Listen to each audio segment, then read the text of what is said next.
লাম থেকে হয় লা ইলাহা, আলিফ থেকে হয় আল্লাহ, মিম থেকে হয় নামে মুহাম্মদ, নবী যিনি রাসূলুল্লাহ। লাম থেকে হয় লা ইলাহা, আলিফ থেকে হয় আল্লাহ, মিম থেকে হয় নামে মুহাম্মদ, নবী যিনি রাসূলুল্লাহ। শহীদে আজম ইমামে হুসাইন, শহীদে আজম ইমামে হুসাইন, নওয়াসা জাহার, জিবরাইল চুমে যার দরবার, জিবরাইল চুমে যার দরবার। ব্রাদার মিল্লাত ইসলামিয়া, এই যে আমরা প্রতিটা আহলে সুন্নাত ওয়াল জামাতের মানুষ, আমরা করি কি?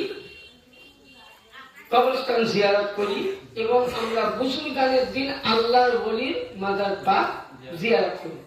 তো অনেকে দলিল দেয় যে কবরে যাওয়া নিষেধ, মাজারে যাওয়া নিষেধ, মাজারে জিয়ারত করা যাবে না, আল্লাহ নবী মানা করেছিলেন। হ্যাঁ, এই হাদিসটাও দিচ্ছি এবং রাসূলের পাক যে উনি মানা করেছিলেন তারপরে হুকুমও দিয়েছেন সেটাও দিয়েছিলেন। মুসলিম শরীফের মধ্যে বর্ণিত আছে, হযরতে বরিদা রাদিয়াল্লাহু তাআলা আনহু থেকে বর্ণনা করছেন। তিনি কি বর্ণনা করছেন? যে নবী পাক জাহিলিয়াতের জামানায় কবর জিয়ারত করতে উনি মানা করেছিলেন। কেন মানা করেছিলেন? আজকে দেখবেন বাংলাদেশে একটা ঝড় উঠেছে যে যত বড় মাজার ভেঙে না, বলছে না? বলছে এটা নবী বলেছে। আমি বলছি হ্যাঁ নবী বলেছে। তো কোন মাজার ভাঙতে বলেছে? মাজার বলেননি, নবী কবর ভাঙতে বলেছে। যেখানে মসজিদ নববী আজকে তৈরি হয়েছে, ওই জায়গার মধ্যে ইহুদিদের বড় বড় কবর ছিল। ওই সময় নবী পাক শেরে খোদা মাওলায়ে কায়নাত হায়দারে কাদার কারামাল্লাহ তাআলা ওয়াজহুল কারীমকে বললেন আর সাহাবায়ে কেরামকে বললেন যে এখানকার উঁচু কবরগুলো তোমরা ভেঙে ফেলো। এটাকে বুঝলেন বাংলাদেশের নাজদি ওয়াহাবিরা এটাকে বলছে না নবী বলেছে মাজার ভাঙতে, কিন্তু আজও নবী মাজার ভাঙতে বলে নি। নবী বলেছেন ইহুদিদের, আর ওই সময় নবী বলেছিলেন কি? লাহতুকুম আন জিয়ারাতিল কুবুরে আফরাজুহা, ইয়ানি তোমাদের জন্য আজ থেকে কবর জিয়ারত করা মানা করলো। কেন মানা করলো? কারণ ওই সময় কোন মুসলিমের কবর, আল্লাহওয়ালার কবর ছিল না। তখন ওই মদিনার মধ্যে ওই জায়গাতে বেদিনদের কবর ছিল, ইহুদিদের কবর ছিল। নবী মানা করেছিলেন আর ওই কবরকে ভাঙার হুকুম দিয়েছেন। নবী কোন জান্নাতুল বাকির কবর ভাঙার হুকুম দেননি। কোন হাদিস মানে সহিহ হাদিস তো দূরের কথা, জাল হাদিসও দেখাতে পারে না। আচ্ছা, 2 নাম্বার, এবার যে কবরের নবী জিয়ারত করা, আমরা ঢুকতে গেলে অনেকেই বলে যে কবরে ঢুকতে হয় না, জিয়ারত করতে হয় না। মাজার শরীফ, মাজার শরীফ জিয়ারত করা জায়েজ আছে কিনা দেখুন। চাহে সুন্নি বলেন, তাবলিগি বলেন, রাফাই বলেন, দেওবন্দ মত বলেন, বেরেলভি মত বলেন, হানাফি বলেন, শাফাই বলেন, মালিকি বলেন, হাম্বলি বলেন, 73টা ফিরকা, 73টা মাযহাবের লোক 2টি কিতাবের নাম বলছি, ফতওয়ায়ে শামি আর ফতওয়ায়ে দুররে মুহতার। নিয়ে আসুন, এর কিতাব সব জামাতের মৌলবীরা মানতে বাধ্য হবে। তাকে মশলা কাটা যাবে না। এর মধ্যে ফতওয়ায়ে শামির মধ্যে হাদিসে পাক বর্ণনা করছেন বিশ্ববিখ্যাত মুহাদ্দিস ইমামে মারুফে কারখি রাহমাতুল্লাহ আলাইহি, তিনি কি বর্ণনা করছেন হাদিসে পাক দেখুন। আম্মা আলী শাহীদ ইবনে মাযহাবুনা ওয়া হুয়া কাউলু কারখি وغيرها من رخصة في زيارة القبور ثابتة الرجال والنساء جمعا فلا أشقال. وأما على الغير فذلك يقول استحجبت الإطلاق يا أصحاب দুনিয়া মোহতার 12 খন্ডের মধ্যে কি লেখা আছে? ইমামে মারুফে কারকি রাহমাতুল্লাহ আলাইহি বলেন যে বুজুর্গানে দিনদের রওজা মুবারকে মুতলাকান এবং মেয়ে ছেলে অনেকে আমরা বলেন যে মেয়েরা মাজারে ঢুকতে পাবে না, এটা একটা ভুল বলি। কারণ মশলাটা অনেকে আমরা ফতোয়া দিই মেয়েরা পর্দার সহিত মাজারে যেতে পারে, বেপর্দায় যাওয়া হারাম আছে। বেপর্দায় মেয়েদেরকে যাওয়া হারাম আছে। পর্দার সহিত মাজার জিয়ারত করতে পারে এবং নিজের প্রিয় মুর্শিদের কাছে মাজার চাইতে পারে। এখানে মুতলাকান নিসা বলা হচ্ছে, রিজালান আর নিসা জামিল। এখানে মাদ্রাসা তালিম আছে, কারণ হাদিস না জানলে খুব সাবধানে করতে হবে। মানে সবকটা মাশাআল্লাহ মাওলানা ক্লাসে ছেলে দিতে পারা যাচ্ছে। তো এখানে মুতলাকান করা হয়েছে, ছেলে এবং মেয়ে মাজার আল্লাহর ওলির রওজায় একত্রভাবে জিয়ারত করতে পারে। 100% জিয়ারত জায়েজ আছে। মেয়েরা মাজারেও যেতে পারে পর্দার সহিত এবং ছেলেরা মাজার শরীফে গিয়ে পীর মুর্শিদের নিজ নিজ আকা মাওলার কাছে দুহাত তুলে দোয়া করা, প্রার্থনা করা, ফাতিহা করা হাদিসে পাক ফতোয়ায়ে স্বামী দুনিয়া মুখতার 12 খন্ড থেকে জায়েজ বলা হয়েছে। সুবহানাল্লাহ। শুধু এটা নয়, এবার আসুন এখানে একটা হাদিস দিয়েছে, বিশাল বড় হাদিস, জিয়ারাতুল কবর। নবী পাক বলেছেন কোন ব্যক্তি যদি মদিনা শরীফে আসলো, অনেকে দেখবেন যেমন আমি নাম বলছি আব্দুর রাজ্জাক বিন ইউসুফ যাকে বলেন, মানে সবচাইতে ইসলামের মধ্যে বাংলাদেশে যদি ফিতনাবাজ মরবে আছে আব্দুর রাজ্জাক, আর 2 নম্বর হচ্ছে আহমদুল্লাহ শফি, আর 3 নম্বর তোমার বুঝতে পারছেন মিজান তো আছে, কত বড় শয়তান। তো কথা হচ্ছে এরা বলছে মদিনা গিয়ে কি করবা, আমি দলিল দিচ্ছি মদিনায় কি হয়েছে। নবী পাক বলেছেন এই হাদিসটা, এই কিতাবটা লিখছিলেন শেখ আব্দুল হক মুহাদ্দিস তাহরবি রাহমাতুল্লাহ আলাইহি, বিখ্যাত মুহাদ্দিস।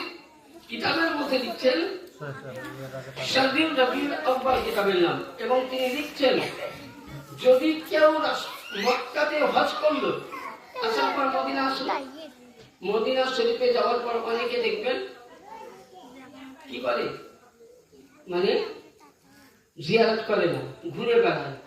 কারা? দুশমনে রাসূলরা। যারা মদিনা যায় দেখবেন অনেক বেয়াদব আছে, পাঁচটাকে মেলিয়ে দিলে কোরআনকে পাঁচের উপর পড়ে, মোবাইলে দেখতে পাবে। তো নবী পাক বলছেন যে ব্যক্তি মদিনা আসলো, আসার পর আমার কবরে মুবারককে যারা জিয়ারত করলো না, আচ্ছা বলেন তো যত হজ আছে হজের মধ্যে সবচেয়ে বড় হজ কোনটা? সেটা হলো নবীর রওজা। তার জন্য কবি তার আগে বলে গেছেন कि हाजियो आओ शहंशाह की रौजा देखो, काबा देख चुके हो, काबे की काबा मदीना को देखो। यानी मक्का যদি যান তো মক্কা দেখবেন জবালে রহমত পাইপ যেটা পানি পড়ে ছাদের উপর থেকে, এই পাইপও কিন্তু মদিনার দিকে লাগা আছে। यानी কাবার কাবা শ্রেষ্ঠ কাবা নবী মুহাম্মদ রাসূলুল্লাহ সাল্লাল্লাহু আলাইহি ওয়াসাল্লাম। যখন আপনি হজ করেন যদি মক্কার পরে নবীর রওজায় 10 আপনি 8 দিন থেকে 40 ওয়াক্তের নামাজ আদা না করেন, নবীর রওজা যদি বুঝা না দেন, তো আপনার হজ কোনোদিন মাকবুল হতে পারে না, কবুল হতে পারে না, টাকা খরচা হবে, হজ পূর্ণ হবে না। তাহলে মেন হজ হলো নবীর রওজা। আমি নবীর রওজা গেলাম না, হজ করে আসলাম, হবে হজ? হ্যাঁ, হবে না। কারণ মক্কা কেন যেতে হয়? কারণ নবী গিয়েছেন বলে। কারণ একটা হাদিস শুনে তাহলে তো বুঝতে পারবেন। যেমন ওমর ফারুক এখন বলছে নবী রওজায় গিয়ে কি হবে? আচ্ছা বলেন, হাজারে আসওয়াদ পাথর কালো ছিল না সাদা ছিল? কালো ছিল না, সাদা ছিল। যখন ইব্রাহিম পয়গম্বর কাবা তৈরি করার জন্য পাথর আনতে গেলেন ইসমাইল, তখন উনি বললেন কি, ওই সময় ইসমাইল আলাইহিস সালাম 3টা পাহাড় থেকে পাথর নিয়েছিলেন, একটা লবণ পাহাড়, কোহিতুর পাহাড় আর কোহি জহরা পাহাড়। 3 পাহাড়ে খুঁজতে 2টো পাথর পেলেন। একটা পাথর নিলেন যেটা মাকামে ইব্রাহিম বলা হয়। তো জিবরিল আমিন মানুষ হয়ে এসেছিলেন, বললেন ইসমাইলকে সালাম করে বললেন নবী এই পাথরটা নেন। বলে এটা কি হবে? বলে এটা আপনি নিয়ে চলুন তো, দুধের মতন সাদা। কাবা তৈরি হয়ে গেল। ইব্রাহিম আলাইহিস সালামের মাকামে ইব্রাহিমের পাশে কাবা শরীফ, কাবার দরজার পাশে এইভাবে হাজারে আসওয়াদ। তো হাজারে আসওয়াদ ছিল দুধের মতন সাদা। এ পাথর ছিল জান্নাতি। নূহ আলাইহিস সালামের বন্যার সময় আল্লাহ কিন্তু পৃথিবীতে পাঠিয়েছিলেন। তো ওই পাথরকে ওমর ফারুক বলছেন, হযরত ওমর বলছেন কি যে পাথর তো কালো কি করে হয়? আচ্ছা বলেন যে হাজিরা হজ করতে যায়, জিজ্ঞাসা করুন তো ওরা কি পাথর চুনতে পায়? কেউ চুনতে পায়?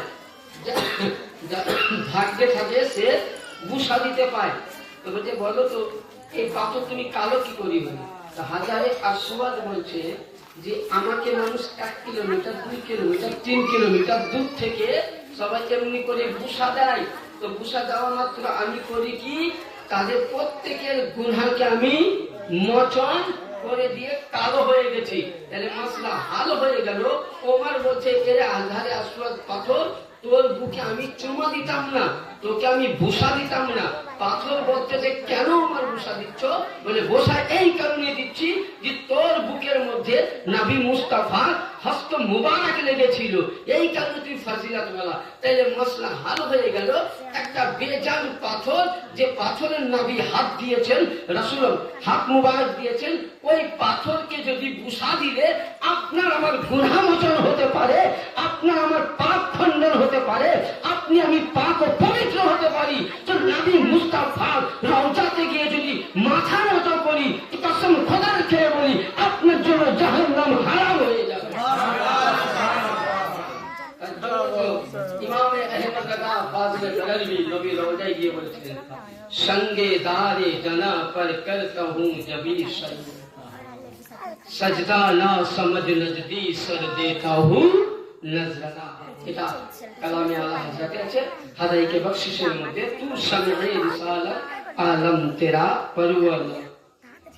উনি নবী রওজায় গিয়ে বলেছিলেন, সঙ্গে দারে জানা पर करता हूं जबी साई, ইয়া রাসূলুল্লাহ আমি শুধু ভারত থেকে এসে যাওয়ার মতন কিছু নয়, करता हूं जबी साई আমি মাথা খানা দেখিয়ে দিয়েছি আপনার রওজাতে। পৃথিবীর মানুষকে বলে দিন সাজদা না সমঝ নজদি সর দেতা হু নজরানা, यानी আমি মাথাটা ঠেকিয়ে আমি নজরানা দিচ্ছি, নবী কবুল করেন জোরে বলুন সুবহানাল্লাহ। তাহলে কি বোঝা গেল যে নবী পাকের রওজাতে গিয়ে মাথা নত করা এবং কিছু চাওয়া তাহলে হাজারে আসওয়াদ চাইতে অতি উত্তম। কারণ কোরআন শরীফে আছে দেখবেন 5 পারায় কি যে নবী পাক আল্লাহ পাক বলেছেন রাসূল কেউ যদি নিজের নফসের প্রতি জুলুম করে অত্যাচার করে তা আপনার নামের ওসিলা দিয়ে চাইলে আমি আল্লাহ তার গুনাহ মাফ করে দেব জোরে বলুন সুবহানাল্লাহ। তাহলে হাদিস মোতাবেক বোঝা গেল যে নবী পাকের রওজা মুবারকে যারা গেল, মদিনায় গেল, নবী পাকের রওজা জিয়ারত করলো না, তারা নবীর প্রতি জুলুম করলো। আচ্ছা নবীর প্রতি জুলুম করলে वाला নামাজ কাজে লাগবে, রোজা কাজে লাগবে, হজ কাজে লাগবে, যাকাত কাজে লাগবে, তবলিগের লোটা গোটা ভোট্টা সট্টা কাজে লাগবে, কিছু লাগবে না। নবীকে তুমি জুলুম করেছো আর আমি বলছি না, রাসূল বলছে কেন হাদিস পাল্টা দেখো দরকার কি এবং বাকি শরীফের মধ্যে আন ইবনে উমর قال قال رسول الله صلى الله عليه وسلم من زار قبري وجبت له شفاعتي। হযরত ওমর বলছে কোন ব্যক্তি যদি নবী পাকের কবর জিয়ারত করে তো নবী বলেন ওয়াজাবাত লাহু শাফাআতি, আমি নবী মুস্তাফা তার কিয়ামতের ময়দানে তাকে তালাশ করে সঙ্গে জান্নাতে নিয়ে যাব।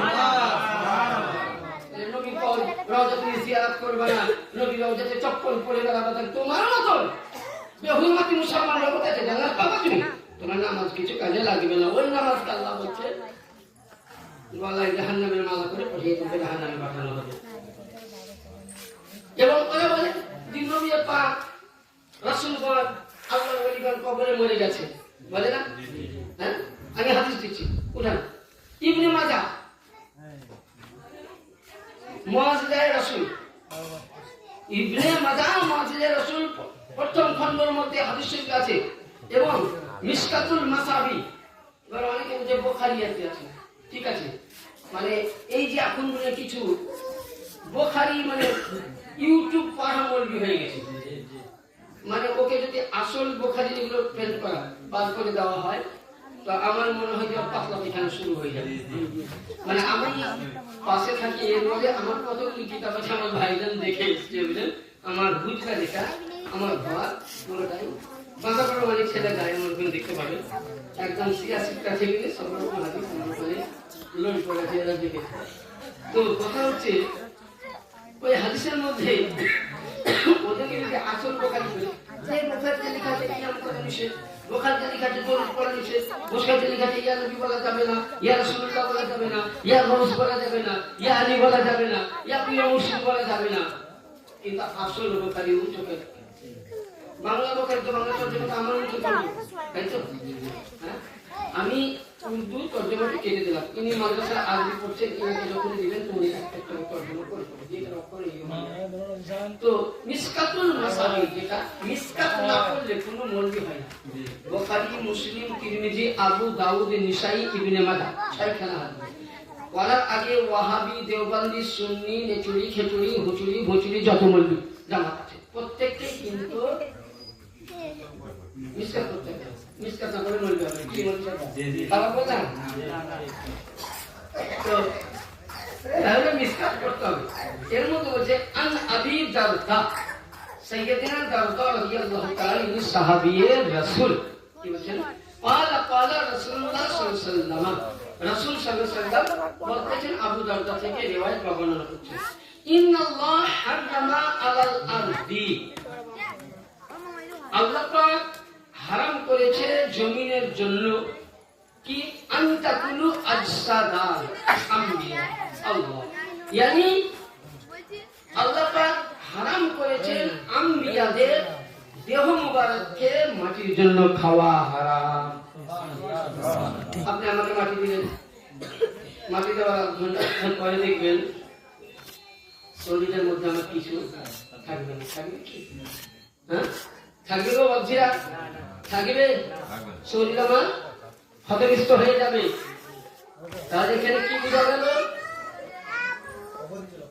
যে যারা আম্বিয়া কেরাম কবরের মধ্যে আসেন তখন আল্লাহ পাক আবার বলছেন আশহাদুল আম্বিয়ায়ে ফানাবিউল্লাহ হাইয়ুন যাকুন এবং তারা কবরে জীবিত। এখানে কোরআন পাকের একটা আয়াত আছে 3 পারা ওয়ালা তাহসাবান্নাল্লাযিনা কুতিলু আয়াত পাক যে যারা ইসলামের জন্য শহীদ হলো এর মধ্যে তো পাবলিকও শহীদ হয়, হাজিও শহীদ হয়, ইসলামের কাছে বলে কখনোই তাদেরকে মুর্দা বলো না তারা। এই মন বিষয়ে ইসলামের খাতিরে জিহাদ করলেন, স্বামী ভাই জিহাদ করলেন, আপনারা জিহাদ করলেন, করে ইন্তেকাল হলো তাহলে আপনার জন্য কোরআন মুতায়িন করে দিল যে স্বামী মারা গেছেন মৌলানা শামীম সাহেব, এই ভাই সাহেব অমর সাহেব ইন্তেকাল করেছে, আল্লাহ বলছে খবরদার এদেরকে মুর্দা বলিও না, তারা জীবিত আছে, আল্লাহর তরফ থেকে রিজিক আতা পাই। জন্য বলুন সুবহানাল্লাহ। সাধারণ মারা গেলে শহীদ হলে তাদেরকে যদি কোরআন বলে মৃত্যু বলে না, আল্লাহ পাক বলছে মাটি তোমার বুকে ইমাম সাহেব, মৌলভী সাহেব, হাফিজ সাহেব, কত সাহেব এসছে, কাদের দেহ খেয়েছো আমি তোমাকে মানা করি। ইন্নাল্লাহ হারামা আলাল আরদি আন তাকুলু আশহাদাল আম্বিয়াল্লাহ ফানাবিউল্লাহ হাইয়ুন যাকুন। যে এই নবী তোমার বুকে নবী আসছেন, তোমার বুকে গৌস আসছেন, তোমার বুকে আলীর সন্তান আসছে, তোমার বুকে আহলে বাইত ঘুমাচ্ছে, তোমার জন্য তাদের দেহ মুবারক খাওয়া হারাম করে দিলাম। নবীগণ কবরে জীবিত, আল্লাহর ওলি কবরে জীবিত, পাঁচ পাঞ্জাতন কবরে জীবিত, প্রতিটা মানুষ যারা ইসলামের জন্য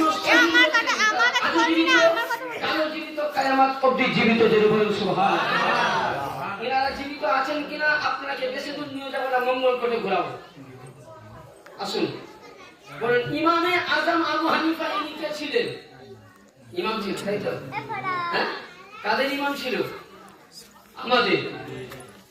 ওই তবলিগ যদি বলে আমার ইমাম মানলাম না, ওয়াহাবিরা মানলাম না, দেওবন্দিরা মানলাম, ইমাম ছিলেন আবু হানিফা আহলে সুন্নাত ওয়াল জামাত। আর ইমামে আজম বলছেন কতক্ষণ অবধি ইমাম হতে পারেনি, কতক্ষণ আমি ইমাম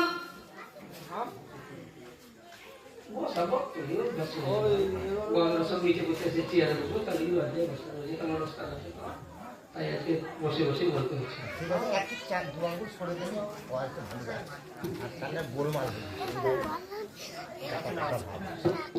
ঠিক আছে হ্যাঁ বলতে চাইছিলাম তো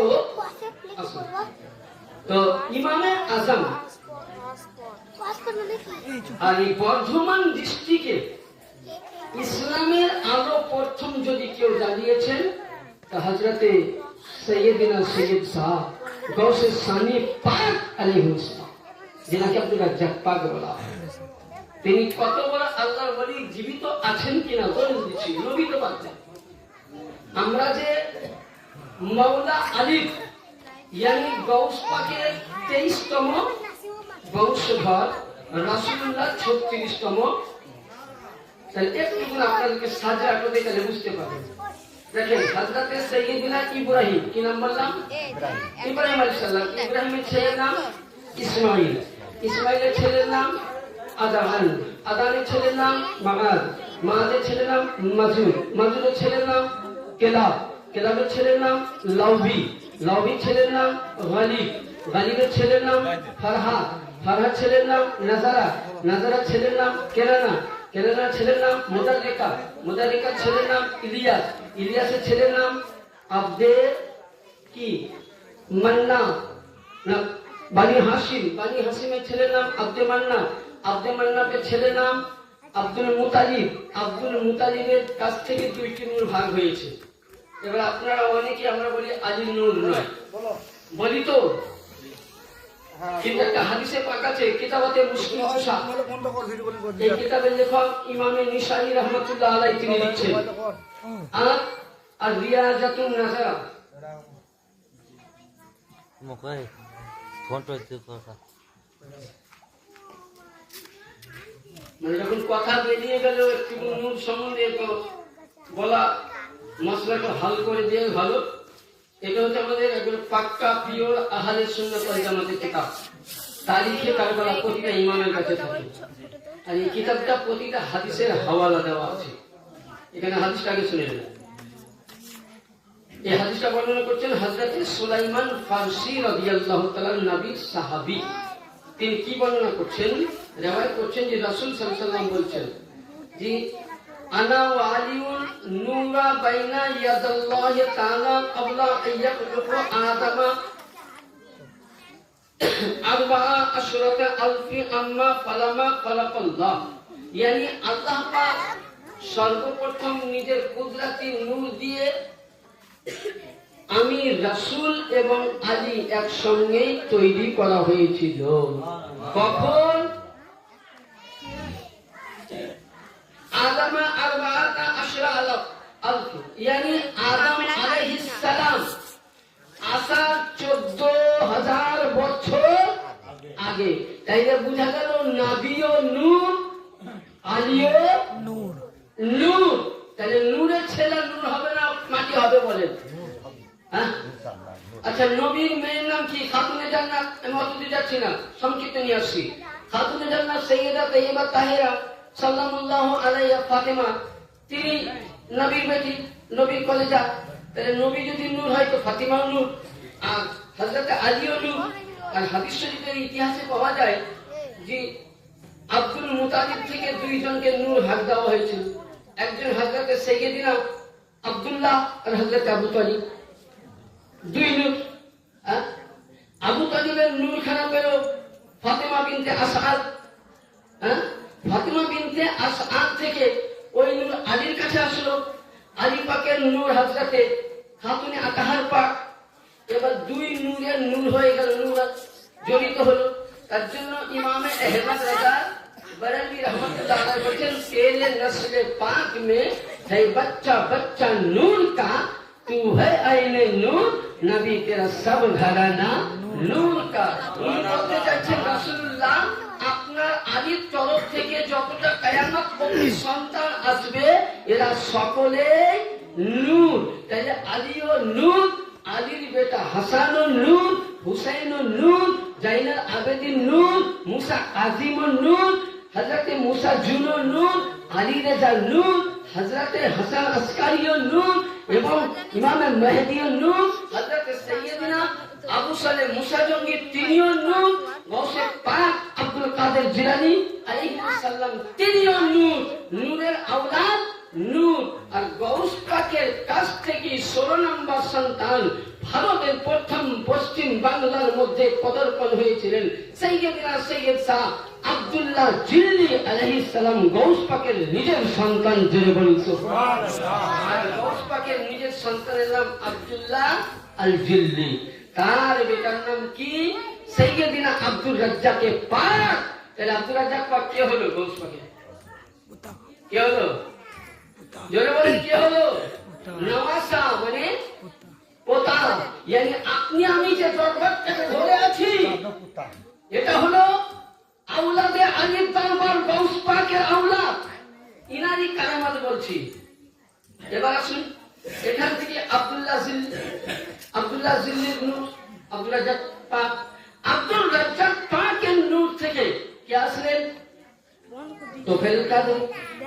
তোফেল কাদের থেকে জাকের কাদরি থেকে রোশন কাদরি, এইভাবে আস্তে আস্তে মেহের আলী, মুর্শিদ আলী, এইভাবে আমাদের বর্তমান যিনি বড় হুজুর পাক কিবলা ও কাবা, যিনি রওজায়ে মুকাদ্দাসে শুয়ে আছেন, তিনার লক্ষ জিগার নূরে নজর হযরত সাইয়েদনা সৈয়দ শাহ ইয়াসুফ আলী আল কাদরি, ইনারা প্রত্যেকেই হলেন আলীর আওলাদ, আলীর ঘরানা, এরা প্রত্যেকেই নূর। এটা আমি বলিনি, আহমদ রাজা ফাজলে বেরেলভি বলছে, তেরে নসলে পাক মে है बच्चा बच्चा नूर का, तू है आईने नूर, तेरा सब ঘরানা নূর কা।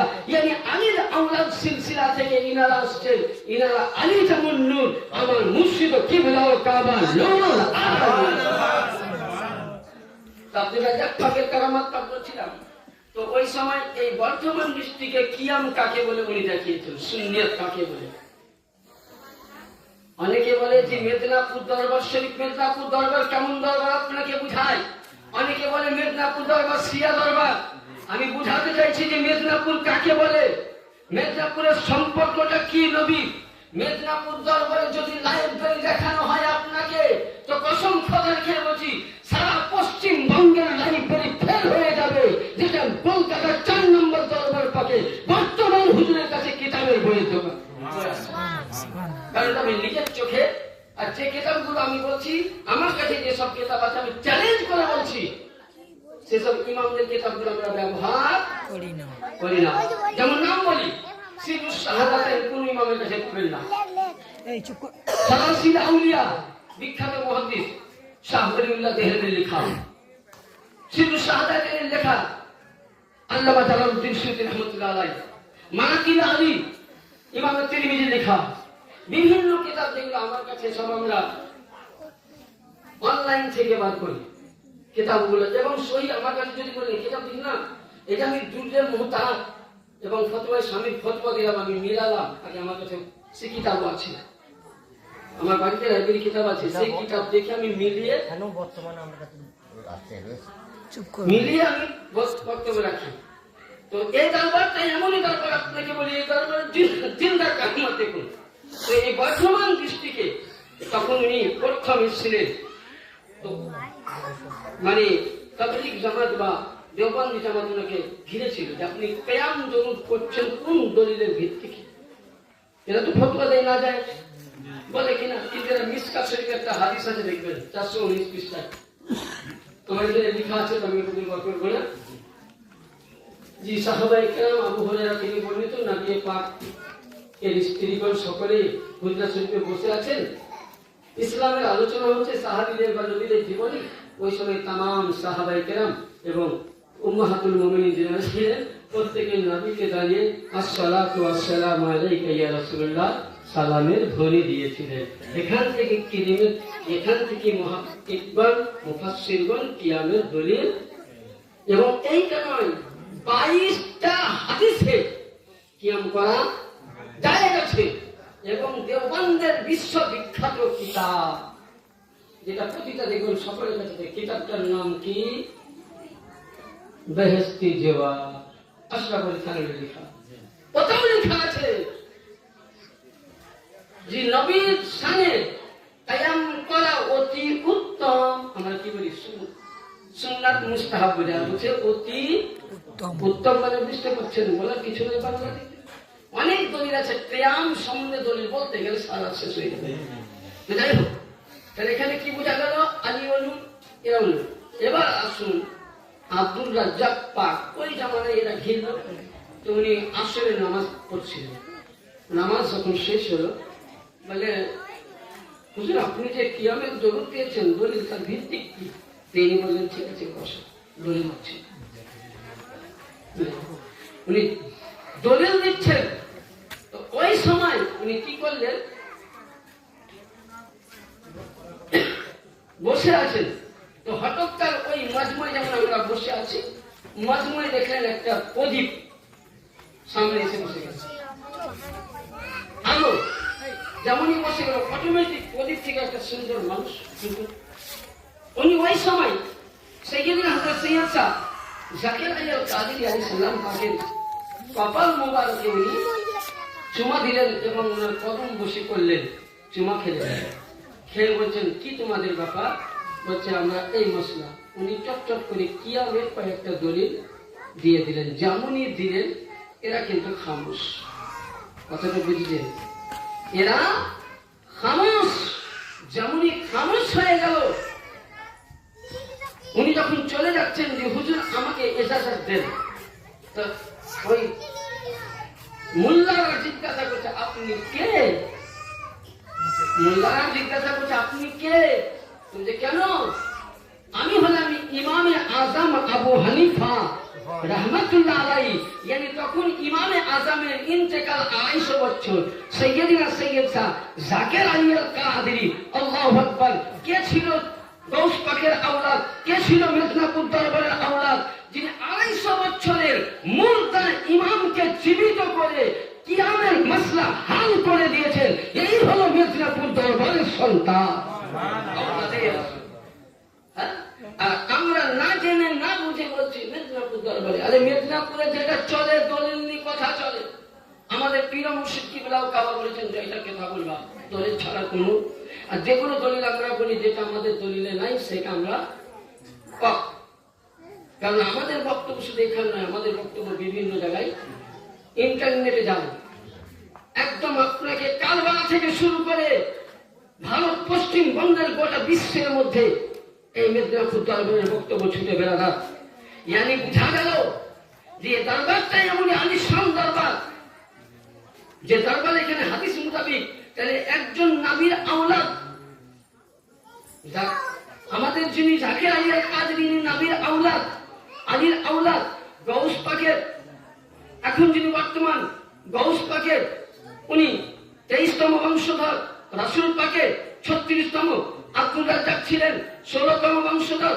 ওই সময় 16তম সন্তান, এত বড় কারামত পাক উনি দেখিয়ে গেলেন, যেটা রাসূলুল্লাহ সাল্লাল্লাহু আলাইহি সাল্লাম বলে গেছিলেন যে শুনো, নবী শুধু এটা বলেননি আজকে আমরা আহলে বাইত চিনতে পারি না, আজকে আমরা বলি আহলে বাইত। আহলে বাইত কারা? আহলে বাইত যেটা আমি বলিনি, নবী বলেছেন।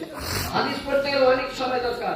নবী পাক বলছেন বিদায় হজে আরাফাতের ময়দানে আমি তোমাদের কাছে দুইটি জিনিস রেখে গেলাম, একটি হলো আল্লাহর কোরআন, একটি হলো আমার আহলে বাইত। তোমরা যদি আল্লাহর কোরআনকে ধরে থাকো পদভ্রষ্ট হবে না, আর আমার আহলে বাইতকে ধরে থাকো তো কখনোই তোমরা জাহান্নামে যাবে না। আহলে বাইত বলতে কাকে?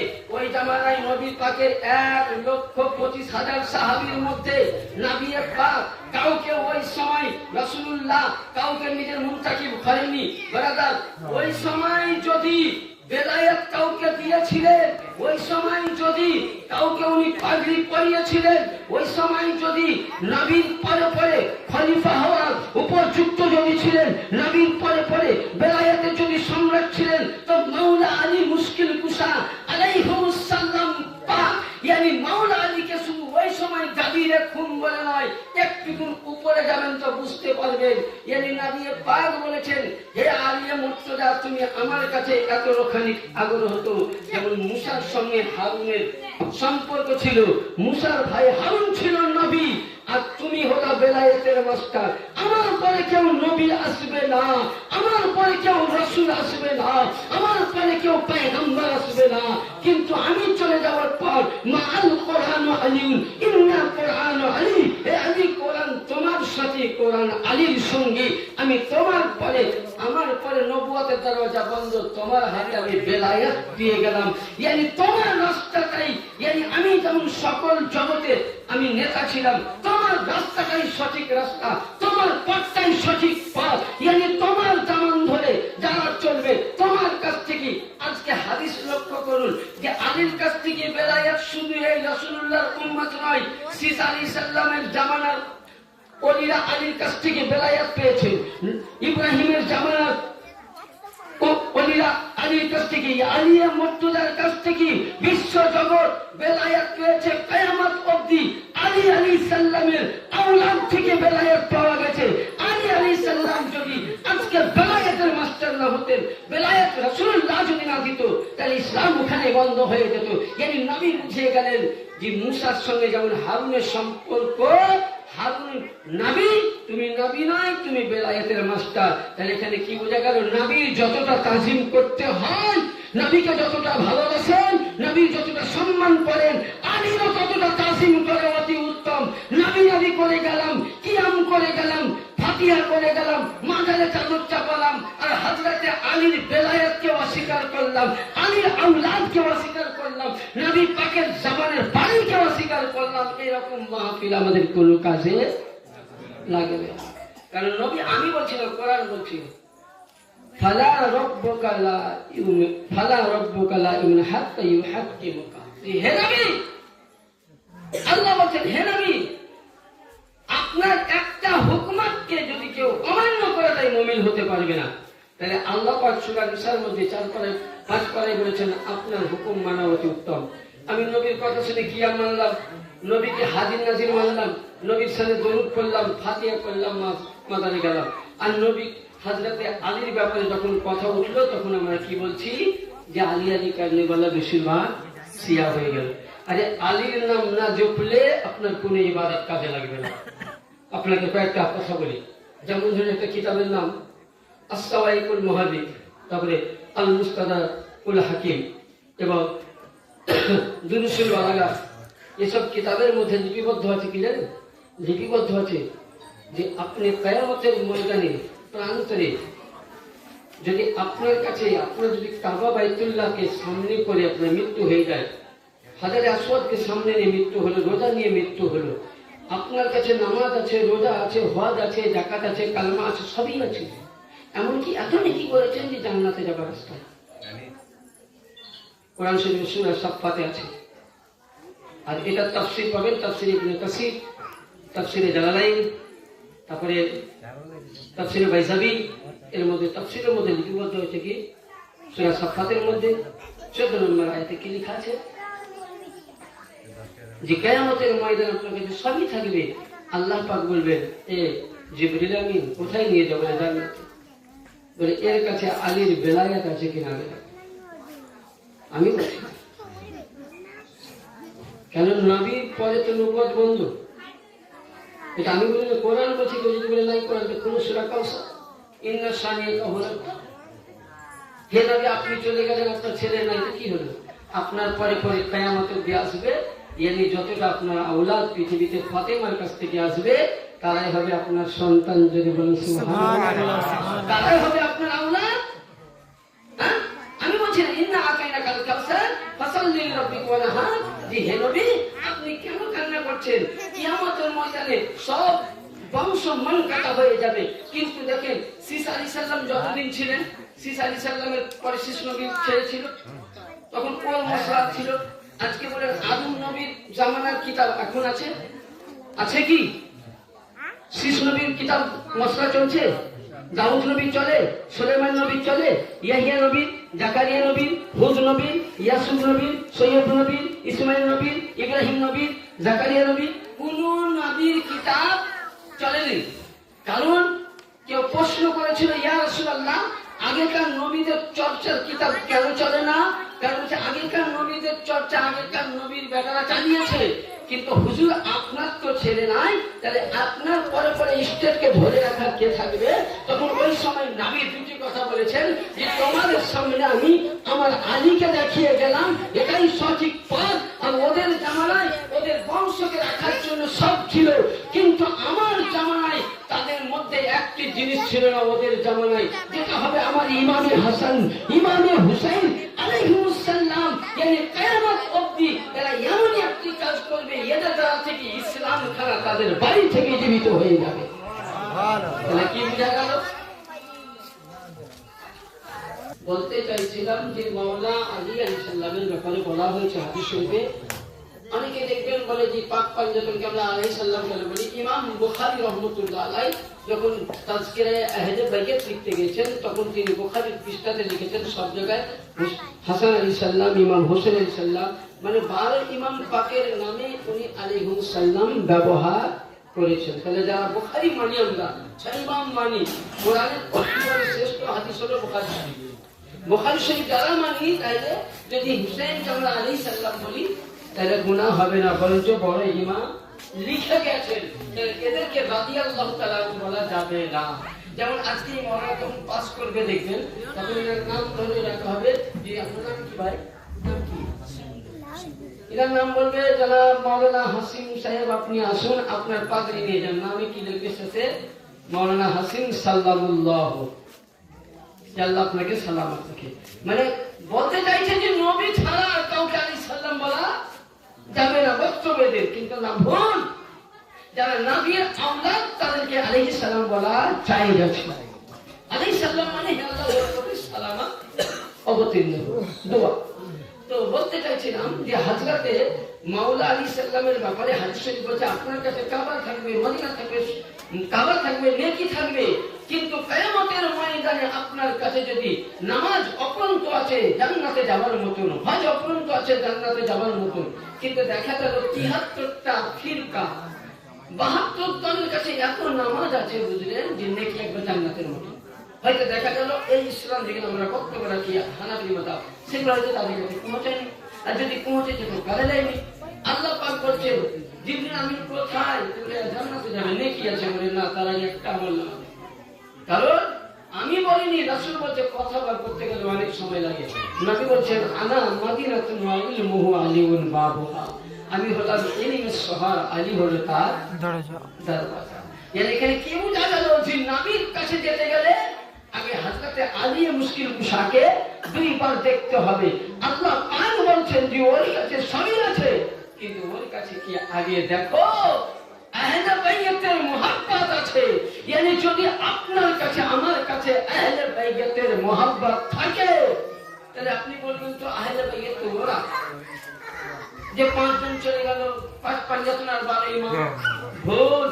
তাহলে কোরআন আপনার কাছে মিথ্যা হয়ে যাবে। কারণ কোরআন বলছে ইন্না শানিয়াকা হুয়াল আবতার, যে হে নবী কিয়ামত অবধি আলী ও ফাতেমার কাছ থেকে দুইটি সন্তান সাইয়্যিদিনা ইমামে হাসান, ইমামে হুসাইন আলাইহিমুস সালাম, আর ওখান থেকে আস্তে আস্তে ইমাম হাসান আলাইহিস সালামের ছেলে সাইয়্যিদিনা ইমামে হাসান আসকারি, ইমাম হুসাইনের মেয়ে হযরতে সাইয়্যিদা সুগরা ফাতেমা সানির সঙ্গে শাদী মুবারক হয়, বিয়ে হয়। আর ওখান থেকে যে সন্তান জন্মিলেন সেটা সাইয়্যিদিনা আবু সালেহ মুসা জঙ্গি দোস্ত। আর আবু সালেহ মুসা জঙ্গি থেকে গসে পাক, তার জন্য আমরা গস পাকে হাসানি ওয়াল হুসাইনি বলা হয়। মানে হাসানি ব্লাড, হুসাইনি ব্লাড এক হয়ে গসে পাক এসেছিলেন। আর ওখান থেকে আমাদের 4 নম্বর দরবার পাকে আওলাদ পাক এসেছেন। তাহলে এরাও হলো হাসানি হুসাইনি।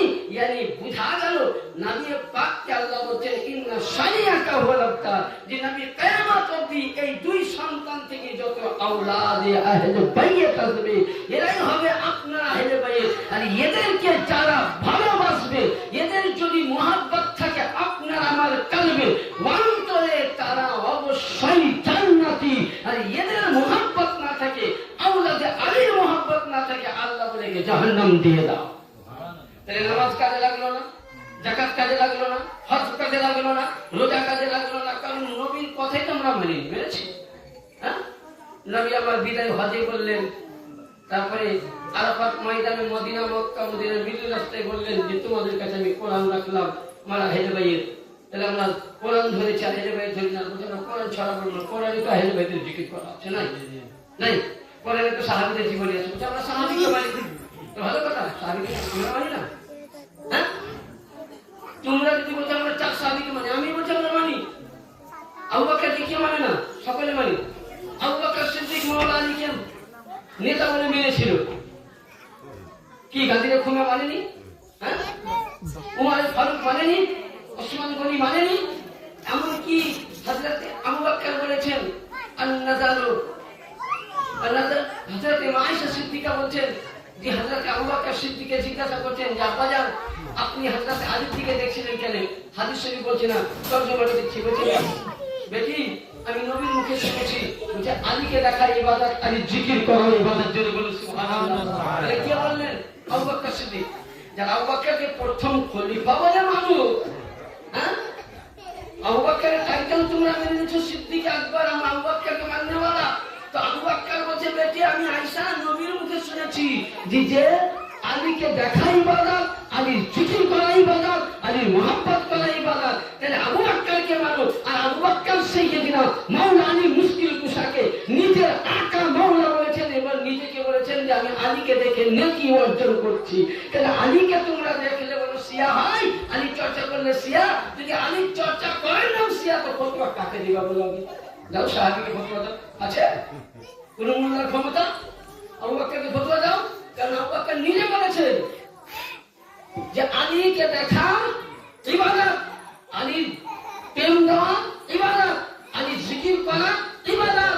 তাহলে আলীকে দেখা ইবাদত যদি প্রথম খলিফা মেনে নেয়, আর আমরা আবু বকরকে মানলাম, আবু বকরের এই অনুসরণটা আমি করলাম না, আবু বকর যাকে আকা বললো, তাহলে যে আমার আকা আবু বকরকে মানছো, আবু বকরের আকাকে যদি না মানো তো তুমি মুসলমান, কাজে লাগবে নামাজ? তাহলে তুমি তো প্রথম খলিফা দিতে তুমি আদেশ মানলা না, তাহলে তোমার নামাজ কোথায় দাঁড়াবে মোল্লা তুমি নিজেই চিন্তা করে পাবা না।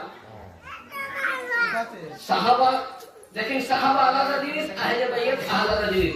আহলে বাইতের মুহাব্বত করা ফরজ ওয়াজিব, আর সাহাবীদের মুহাব্বত করা সুন্নাত। ভাববেন যে সাহাবীকে বাদ দিয়ে দেব না, না বলছেন আসহাবাকান নুজুম, সাহাবায়ে কেরাম আসমানের তারকার মতন। আর সাহাবা আহলে বাইতের মুহাব্বত করেছেন। ইতিহাস শুনেন কারবালার অনেক সাহাবায়ে কেরাম শহীদ হয়ে গেছেন, হ্যাঁ, কিন্তু আমরা সাহাবীকে মানছি, আহলে বাইতকে মানি না।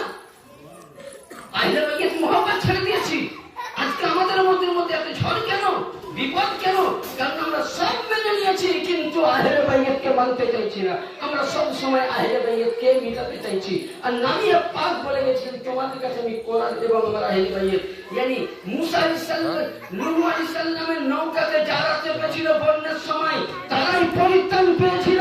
আর যারা আজকে আহলে বাইতের দামান ধরে আছে তারাই জান্নাতি, তারাই জান্নাতি, রাসূলের প্রেমিক দল। আর যারা আহলে বাইতকে ছেড়ে দিয়েছে, সাহাবীকে নিয়ে পড়ে আছে, শুধু নামাজকে নিয়ে পড়ে আছে, তারা পাক্কা জাহান্নামী। কারণ আহলে বাইত ছাড়া তোমার কোনো গতি, কেন জান্নাত কার কাছে নিবা? নবীর কাছে। দেখাও যে নবী জান্নাত মানবে, চ্যালেঞ্জ থাকলো এলাকাকে, এলাকার চ্যালেঞ্জ থাকলো কি দেখাতে পারে যে নবী জান্নাত মানবে। अरे जन्नत लेना है तो अली के पास, जहन्नम लेना है तो अली के पास। জান্নাত পেতে গেলে আলীর কাছে যেতে হবে, কারণ নবী পাক বলেছেন না যে কিয়ামতের ময়দানে জান্নাত বণ্টনকারী আলী, জাহান্নাম বণ্টনকারী কে? আলী। তাহলে জান্নাত যেতে গেলে আলীর কাছে যেতে হবে। আমি না, রাসূল বলছি,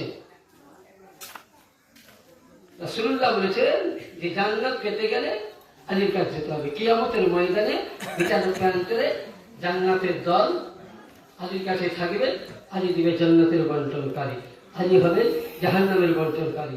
তাহলে জান্নাত যদি পেতে চাও তো আলীর কাছে, জাহান্নাম পেতে গেলে আলীর কাছে। তা আমি বলিনি, রাসূল বলছেন। কখন? মানে ইতিহাস বললে অনেক সময় লেগে যায়। কারণ নবী যখন মিরাজ করে এসেছিলেন তো ওই সময় আমার আকা নবী মুস্তাফা একটা আল্লাহ পাক আমার নবীকে একটা জিনিস দিয়েছিলেন। সেই জিনিসটা কি জানেন?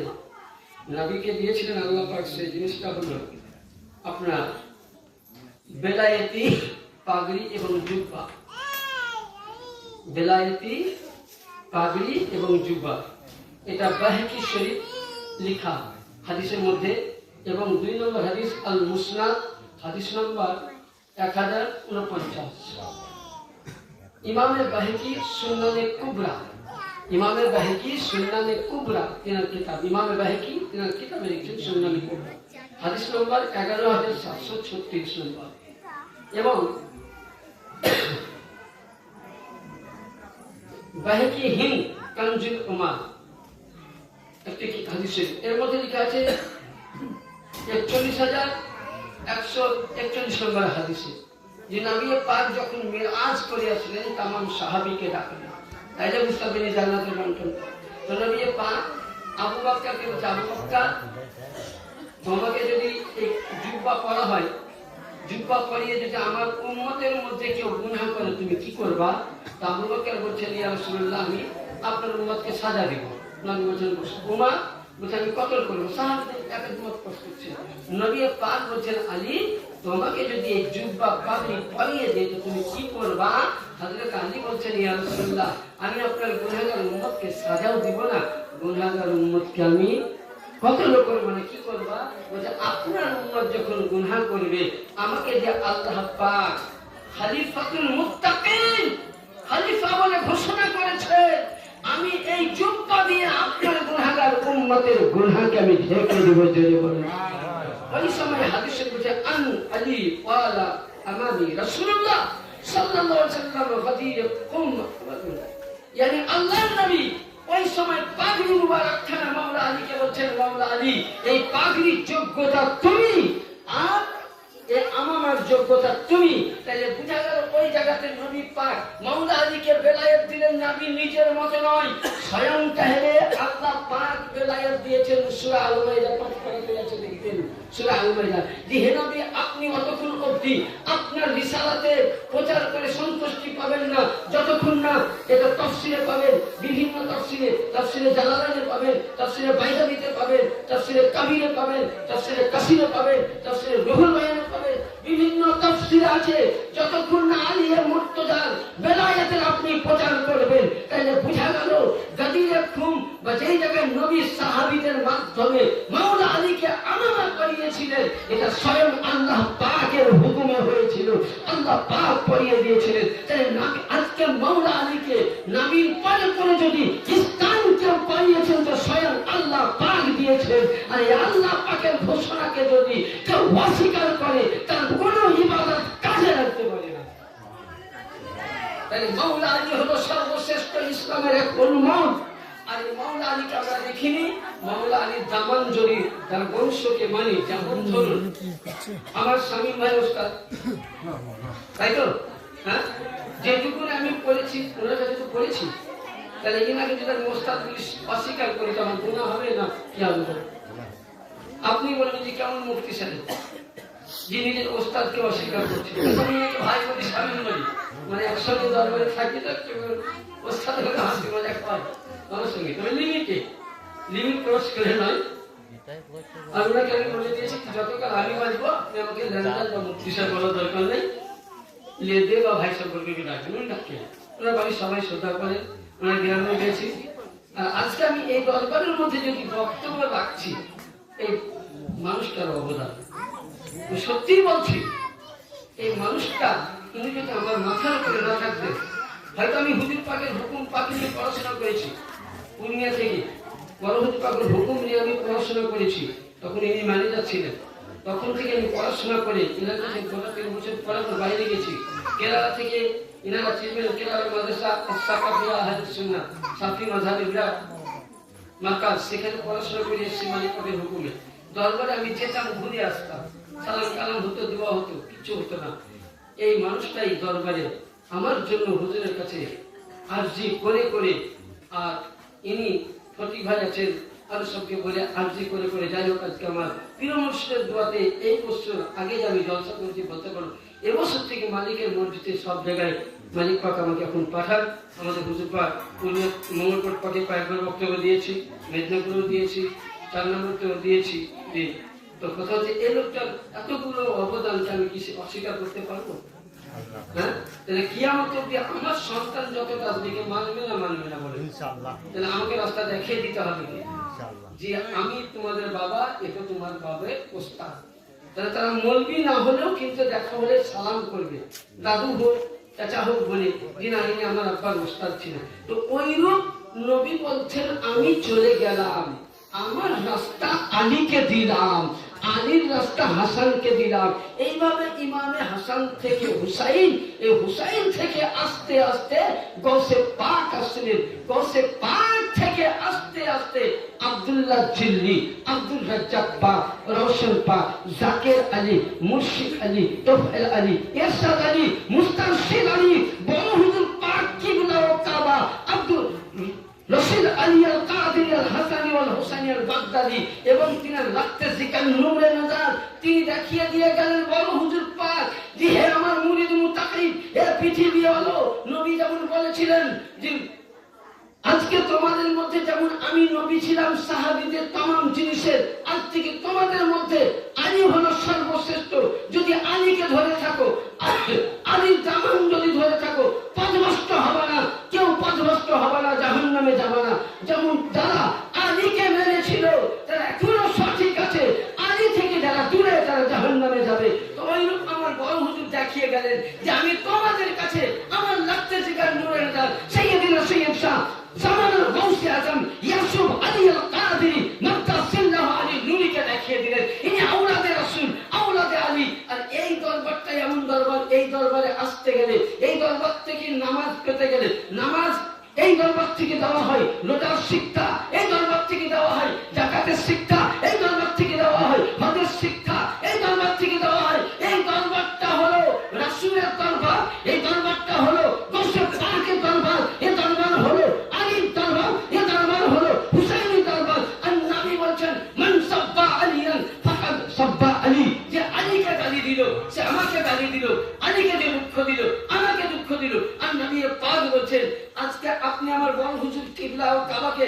আপনি গালি দিলেন, আমি বলছি না, হাদিস বলছে মান আযালি ওয়ালিয়ান ফাকাদ আযানতাহু বিল হারব আও রাউসিন, যে আল্লাহর ওলির সঙ্গে বেয়াদবি করবে। আল্লাহর নবী বলছেন আজকে আমার বড় হুজুরের খারাপ কথা বললেন, গালি দিলেন, এরা আপনার কোনোদিন বদদুয়া করবে না, গালি দিবে না, কারণ এদের দরবার হচ্ছে নবীর দরবার, আলীর দরবার, ইয়ানি এদের দরবার গাউসে পাক, গাউসে পাক থেকে নিয়ে 12 ইমাম চলে গেল মাওলা আলী, মাওলা আলী থেকে রাসূলুল্লাহ, আর রাসূলুল্লাহর দরবার। নবী বলছে এই দরবারকে যারা গালি দিবে আজকে 4 নম্বর দরবারে মান আযালি ওয়ালিয়ান ফাকাদ আযানতাহু। আল্লাহ বলছেন বান্দারে, আল্লাহ পাক বলেন আমার নবীর মেহবুব, ও আমার নবীর ঘরানা, এর জন্য আমি কিয়ামতে ওই বান্দার কাছে নামাজের হিসাব পড়ে হবে, যাকাতের হিসাব পড়া হবে, সাদকার হিসাব পড়া হবে, যে আওলাদে রাসূল, আওলাদে আলীর বংশকে গালি দিবে কাল কিয়ামতের ময়দানে। আল্লাহ বলেন মান আযালি ওয়ালিয়ান ফাকাদ আযানতাহু বিল হারব, আমি আল্লাহ তাদের সঙ্গে যুদ্ধ করব। যদি বলেন তাহলে এই দরবারকে গালি দিবেন, আল্লাহর সঙ্গে যুদ্ধ করবেন আমার সঙ্গে ডাইরেক্ট হাদিস বলছি, নিয়ে আসো আবু দাউদ দেখিয়ে দিচ্ছি, নিয়ে আসো, বাপের বেটা আছে তো নিয়ে আসো। ডাইরেক্ট বলছি, নবী বলছেন তোমরা আমার দরবারকে যারা এই আওলাদকে গালি দিবা মানে আমাকে গালি দেওয়া ইসলাম। আজকে বকুল ভাই আব্বা চলে গেছেন, বাবা চলে গেছেন, মায়ের পরে বকুল ভাই আছেন, তার ভাই আছেন, তার ভাই আছেন, তাদের ছেলে এক করে কিন্তু এই বংশে জীবিত থাকবে। মেয়ের দিক মানে ছেলের দিক থেকে বংশে জীবিত, আর রাসূলের হলো মেয়ের দিক থেকে।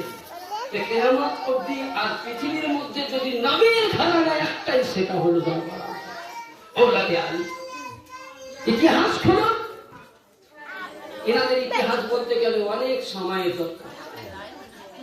নবী যেগুলো দেখিয়ে গেছে, আমার ভাই জানাচ্ছে শেষের দিকে, আমার ভাই জানাচ্ছে এই ঘটনাটা আমার মনে হয় গাউসে সানি পাকে, যেহেতু ওনাকে মুর্শিদাবাদের একজন আল্লাহর ওলি বিষ খাবার দিয়েছিল, হ্যাঁ বিনুদিয়া দরবার। এবার আসুন হাদিসটা শোনাই, বুখারী শরীফের হাদিস আছে, বুখারী শরীফের হাদিস আছে। এটা কি, এরা কোন দরবারের আওলাদ? সব হাদিস বন্ধ করলাম শেষের দিকে। তো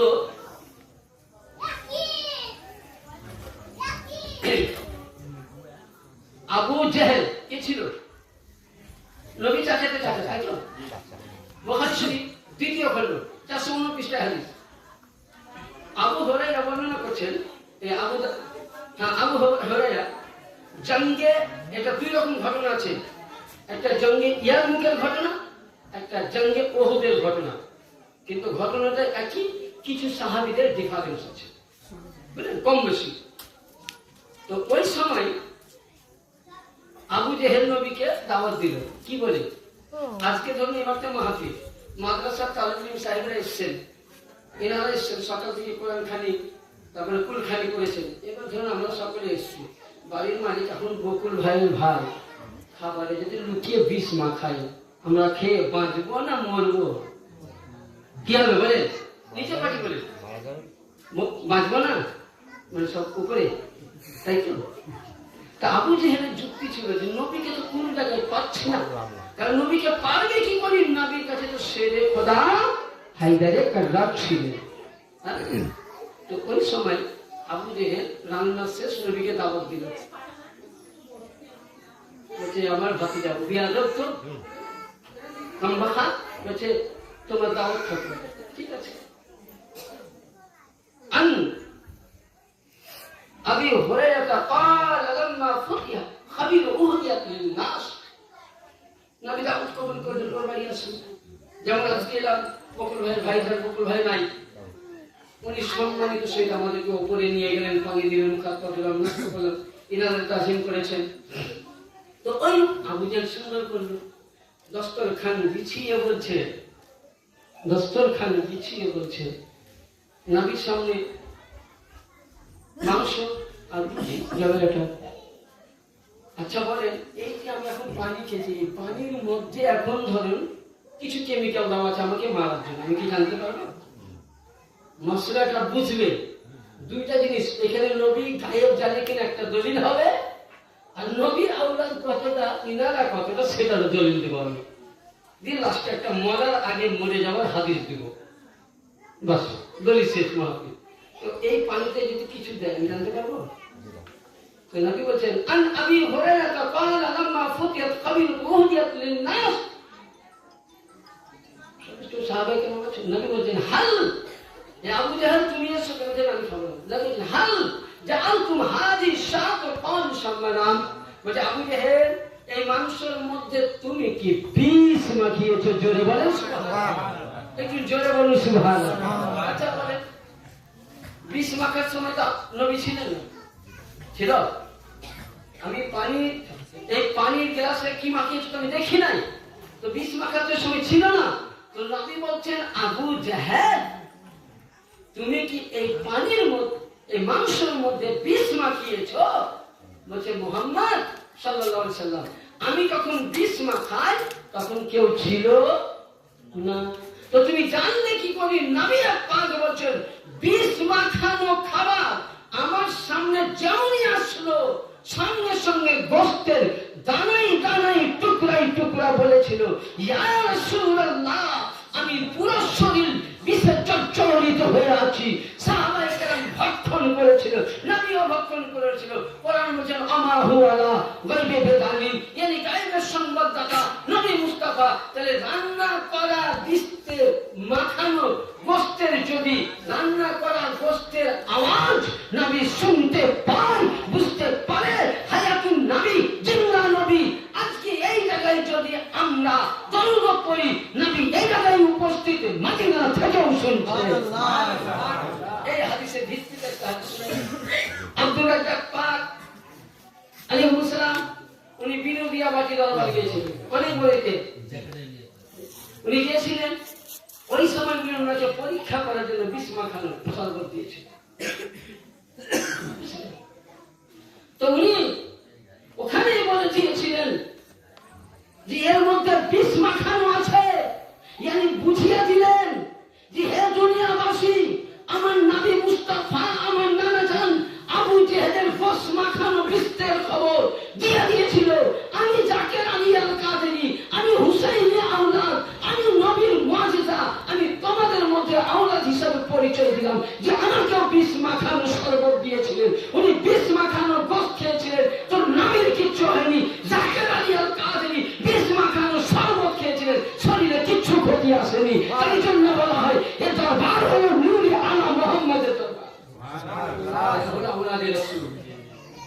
আওলাদে নবী হাত জোড় করে বলবো, মানতে না পারেন সেটা আপনার ব্যাপার, কিন্তু বেয়াদবি করবেন না বেরাদার। এই দরবারকে নিয়ে লাঞ্ছিত খেলামেলা খেলবেন না।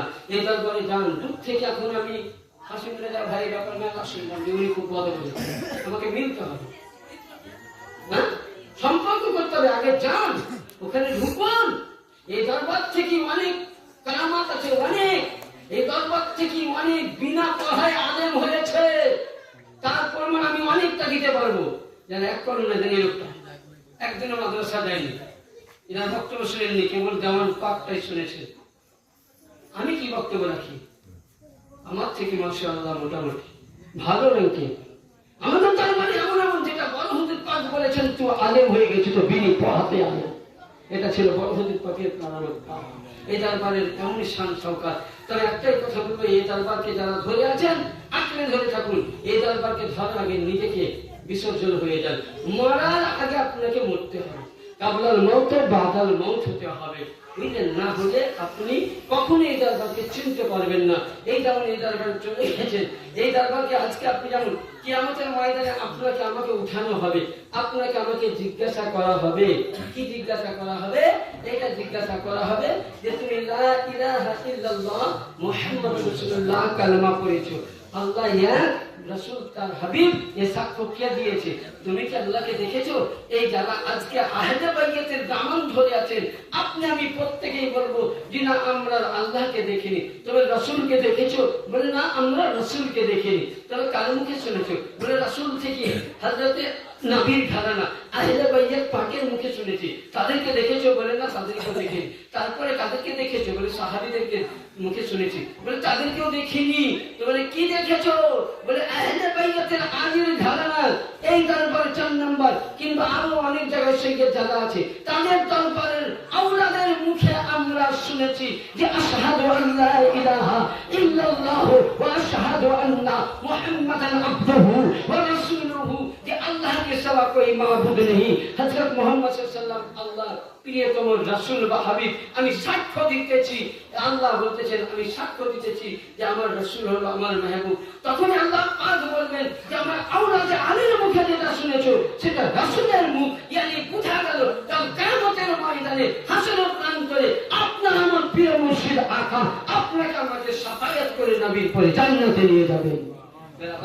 তাহলে এই দরবার আমরা যেন এই দরবারে আমরা কাবলাল মউত বাদাল মউত হিসাবে যেন নিজেকে আমরা মরার আগে মরতে পারি। এই দরবারকে যেন চিনতে পারি। এই দরবারে বেয়াদবি করবেন না, এই দরবারে মুহাব্বত করবেন। এই দরবারের মধ্যে মাওলা আলীর সম্পর্ক, এই দরবার থেকে নামাজ দেওয়া হয়, রোজা দেওয়া হয়, হজ দেওয়া হয়, যা কিছু এই দরবার থেকে বন্টন করা হয়। যদি কেউ বেলায়াত পেতে চায়, এখনকার জামানায় বেলায়াত খেলা করতে নেওয়ালা সারা পৃথিবী আমি চ্যালেঞ্জ করলাম যে সারা পৃথিবীর এই দরবারের সঙ্গে কানে ইনারা জানবেন গৌসে পাকের রওজা পাক বাগদাদ পাকে, যিনি বাগদাদ পাকের গৌস পাকের যিনি খলিফা মাজাদ পাকে, তিনি স্বয়ং আমাদের দরবারে আসেন এবং এই দরবারের সঙ্গে কানের কাছে কারণ আওলাদের আমাদের মালিক পাকদের দরবারে খানকা পাক বাগদাদ পাকে আছে, কারবালা পাকে আছে। তাহলে ইনারা কোন আওলাদ ব্রাদার? এই দরবার থেকে যদি পৃথিবীর মধ্যে কোন জায়গায় বেলায়াত কেউ যদি পঞ্চন পায়, বেলায়াত এখন নিতে চায়, একমাত্র ইয়াসুফ আলী চরণ ছাড়া, দরবার ছাড়া আর বেলায়াত আপনাকে পাওয়া মুশকিল আছে। কারণ এই দরবারটা হলো আলী ও শাহিন শাহ দরবার। পৃথিবীতে অনেক দরবার আছে, সৃষ্টি আছে, নকশবন্দি, মুজাদ্দিদি, সরবন্দি, সবই দরবার সঠিক। আমি কোন দরবার নাই খারাপ বলি না। এই দরবারটা হলো আওলাদে আলী আহলে বাইত পাকের দরবার।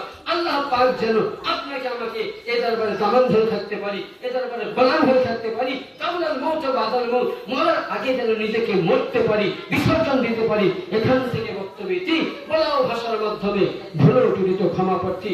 সকলে করুন আস্তাগফিরুল্লাহ রাব্বি মিন কুল্লি যামবিন ওয়া আতুবু ইলাইহি ওয়া লা হাওলা ওয়া লা কুওয়াতা ইল্লা বিল্লাহ। ইহসান